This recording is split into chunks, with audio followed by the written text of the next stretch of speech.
हे guys, my name is Jyoti and welcome back to my channel food books and music. या आधीच्या व्हिडिओमध्ये आपण बघितले होते ब्रोकोलीचे कटलेट कसे बनवायचे. आज आपण बघूया कोबी पासून कटलेट कसे बनवायचे. कोबी हा पदार्थ सगळ्यांच्या घरात अवेलेबल असते. त्यापासून अगदी सोप्या पद्धतीने लहान मुलांना आवडेल असे कोबीचे पौष्टिक असे कटलेट कसे बनवायचे ते आपण ह्या व्हिडिओमध्ये बघणार आहे. चॅनलला अजूनही सबस्क्राईब केलं नसेल तर सबस्क्राईब करायला अजिबात विसरू नका. रेसिपी कशी वाटली कमेंटमध्ये मला नक्की कळवा. व्हिडिओला लाईक करा, कमेंट करा, शेअर करा. चला आपण बघूया कोबी पासून कटलेट कसे बनवायचे. तर कोबीचे कटलेट बनवण्यासाठी इथं आपण 1 वाटी कोबी किसून आणि स्वच्छ धुवून घेतलेला आहे. जितका कोबी घेतलाय तितकाच बटाटा शिजवून मॅश करून घेतलेला आहे. इथं कोथिंबीर आहे, इथं बारीक चॉप केलेलं लसूण आणि आलं आहे. इथं थोडंसं बीट आहे, हे बारीक चॉप केलेलं आहे. आणि इथं कांदा बारीक चॉप करून घेतलाय. ही मिरची बारीक चॉप करून घेतली. चिली फ्लेक्स आणि ऑरेगॅनो. चिली फ्लेक्स आणि ऑरेगॅनो तुम्हाला घालायचं नसेल तर नका घालू, स्किप केलं तरी चालेल. यामधले काही मसाले लागतील ते आपण ऍड करायचे आणि चवीपुरतं मीठ. इतक्या साहित्यात आपण कोबीचे कटलेटसाठी मिश्रण बनवून घेऊया. तर जे जे काही आपण सगळं घेतलेलं आहे ते एकवर ऍड करूया.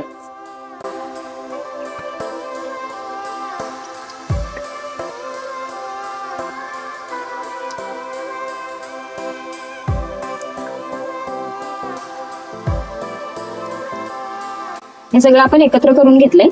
आता यामध्ये थोडीशी हळद टाकून घ्यायची, थोडेसे जिरे आणि थोडासा गरम मसाला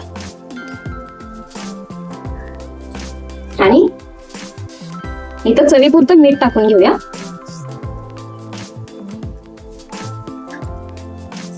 आणि हे आता सगळं एकजीव करून घेऊ.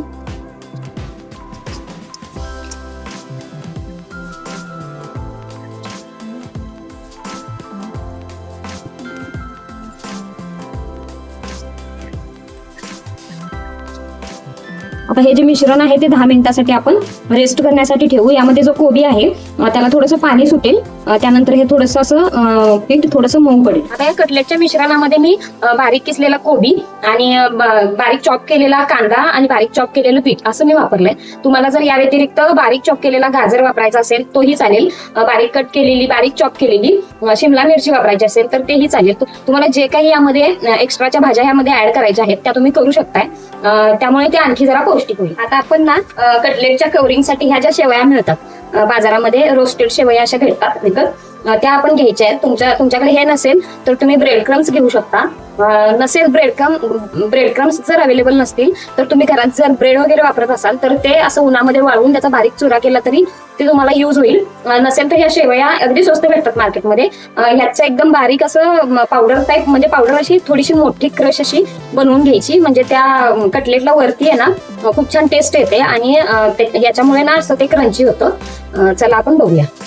आता इथे शेवया ना मी जसा मोठा गरा असतो ना त्या स्ट्रक्चरमध्ये अगदी बारीक करून घेतल्यात. अगदी पावडर नाही बनवायची, आपल्याला रव्यासारखं ते बनवून घ्यायचं आहे. 2 टेबलस्पून कॉर्नफ्लॉवर, अर्धी वाटी पाणीमध्ये त्याची पेस्ट बनवून घेतली आहे. इथं 10 मिनिटं आपलं कटलेटचं मिश्रण असं भिजलेलं आहे. आता या कटलेटला वेगळे वेगळे आपण जसे आकार देतो तसे या मिश्रणाला देऊन घ्यायचे. इथं मी ट्रायंगल, सर्कल, स्क्वेअर आणि सिलेंड्रिकल असे दिलेले आहेत. लहान मुलांसाठी करत असाल तर वेगळ्या वेगळ्या आकारातले करा.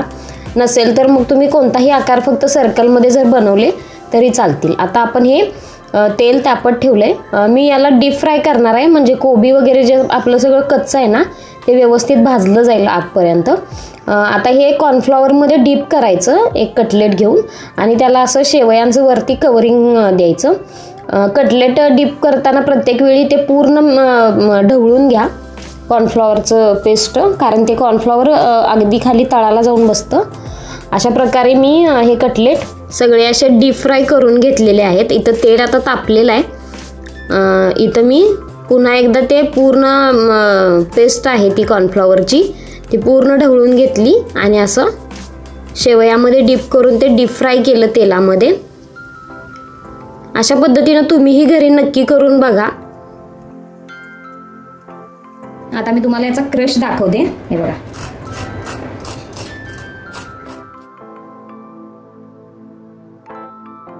तर हे असे बनवून तयार आहेत आपले कोबीचे कटलेट. कोबी जर तुमच्याकडे नसेल तर तुम्ही दुसऱ्या कोणत्याही भाज्या युज करून तुम्ही फक्त बटाटा, जो बाइंडिंगसाठी आपल्याला बटाटा यामध्ये गरजेचा आहे, बटाटा तुम्ही वापरा आणि खूप छान असे कटलेट तुम्ही बनवून तयार करू शकता. याआधी मी ब्रोकोलीचे कटलेट पौष्टिक असे कसे बनवायचे ते चॅनेलवरती अपलोड केलेलं आहे. तुम्ही जाऊन नक्की तो व्हिडिओ बघा आणि चॅनेलला सबस्क्राईब करायला अजिबात विसरू नका. रेसिपी कशी वाटली कमेंटमध्ये मला कळवायला अजिबात विसरू नका. भेटूया नेक्स्ट व्हिडिओमध्ये अशा सोप्या रेसिपींसह. तोपर्यंत बाय.